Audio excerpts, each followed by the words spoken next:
I hope all is well for you. Today we will see why hasn't a mathematical model to beat the stock market been found. This video is brought to you by the Question Response channel. I thank Nasir Afaf, Anthony Andronic Mungian, Tomo Tanaka and Alex Martin for sharing their answers to this question with us. We'll start with Nasir Afaf's answer. This really is an absurd question. Imagine there was such a formula. Then if enough people knew it, it wouldn't work, would it? What if someone thought they had such a formula and kept it secret? Would they be able to beat the market? Well, if they were stupid, they'd think they had such a formula. Because you see, the market has much in common with high-tech. Just as high-tech isn't static and evolves with time, so does the market. This means the market changes and any supposed formula found couldn't hold. If you don't believe it, just think of the simplest products innovated in the last 15 years that are now ubiquitous. So thoughtful and careful players are ultra-focused on details, as comprehensive, detailed, and disciplined as possible. Always evaluating, checking, updating, fine-tuning, refining, and revisiting their models and concepts. And with huge emphasis on risk mitigation, operational and otherwise. They eke out profits through such an approach and discipline, not because they are in possession of some magic formula. A good example from outside finance is Formula One racing teams. Do you think winning teams are in possession of some magic formula? And there were very strange and misleading answers here on Quora in the alterate reality that exists here. We continue with Anthony Andronic Mungian's answer. These answers follow the lines of, you can't model stupidity, you can't beat the market, because it's chaotic, but they're all wrong and there is definitely evidence that they are wrong. There absolutely is a model, but why would anyone ever give it to you if they had it? This man, James Simons, has already figured it out. Berkeley PhD in mathematics and runs a hedge fund called Renaissance Tech. He employs no financiers, apparently. From his Wikipedia page, he employs mathematicians, physicists, signal processing experts and statisticians. He founded the hedge fund in 1982. Since then he has returned over 30% annually. That's about 37 years. Since 20 years ago, he has returned over 71% annually. Access this answer and support the author as a Quora Plus subscriber. Access all answers reserved by Anthony Andronic Mungian. For Quora Plus subscribers, access exclusive answers from thousands more participating creators in Quora Plus. Browse ad-free and support creators. Start free trial. Learn more. We can continue with Tomo Tanaka's answer. I was fortunate to have access to market insiders as a recruiter placing hedge fund professionals in NYC. I went on a skiing trip with D.E. Shaw and Company trading professionals. Shaw does convergence trading and are pretty good at this.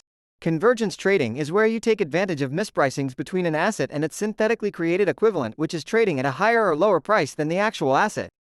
You go long the cheaper product and short the expensive product and wait till they converge, become the same price, at which point you lock in the profit and exit. The problem with this strategy is that you cannot predict the timing of this. Shaw folks told me that Renaissance Technologies trades futures and makes money every single month, which is evidence that they have a mathematical model that predicts convergence. If you can predict convergence, you will make money every single time and know exactly when that will happen. What they do is a secret, but what's more impressive is how loyal their employees are. No one outside of the firm have any idea of what they actually do. Renaissance Technologies was also a client of mine and I have personally placed a dozen professionals there, 1996 to 1999. They typically only hire non-finance professionals from academia, not necessarily Ivy League, that have a STEM background, usually PhDs or from industry like IBM. They tend to hire big data analysts. Part of the interview process is asking candidates to solve a problem that does not have an answer. They analyze how one rules out noise and the rigor that they use to do this. I vividly remember a games developer that got rejected by Renaissance Technologies. The next day they called and said that they wanted to make an offer. The reason and the approach taken was first not understood by the interviewers, but after further analysis they discovered that the solution provided was a path that no one had taken, and it took a lot of analysis to understand this. I called the games developer and he said, "No thanks, games are more interesting than what they do." He was not a PhD. I had one other client who also had a mathematical model that beats the markets. It was QFS Asset Management that traded currencies. They modeled the inflow and outflow of currencies like one would analyze a stock to predict whether the currency will appreciate or devalue. If there is more inflow than outflow, the currency will rise. I was provided a confidential document that showed the performance of the funds. What was amazing is that none of the funds that they managed had any correlation to any index known to mankind. This means that even if the world crashes, the fund will be unaffected. In 2008, during the financial crisis, I called them to ask to be my reference for a job interview. At the end of the call, I asked how they were doing. They said, "We had a great year, our assets doubled." This was 2008 when Lehman and Bear had already went belly up. Firms like these are rare, and in most cases it's impossible to write an algorithm to always win. With today's computing power, any good trading algorithm gets reverse engineered within 6 months and the profits disappear. Update the 11th of April 2018. Surprised at the upvotes. Thanks all. I had a few other interesting clients. A client of mine, a hedge fund funded by ABN AMRO Bank, asked me to fill an IT network admin for their trading desk. They were trading money market securities. This puzzled me as I could not imagine that there are lucrative trades in the short end of the curve.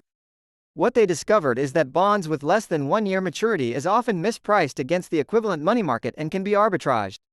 I get this, but the difference is negligible. They said yes, that is true, however, if leveraged, they can obtain great returns. They profit from taking a long, short position and holding till maturity, convergence, while highly leveraging this position with borrowed money. They told me that it's a risk management game that involved an application of Monte Carlo simulation. This little-known hedge fund consistently made 20%. Their setup was 2 programmers, 1 analyst and a trader that did over a $1 billion a year profit, plus 1, the network admin that I placed. Their systems ran on a grid of networked PCs. The following answer is from Alex Martin. I would actually disagree with most of the answers here.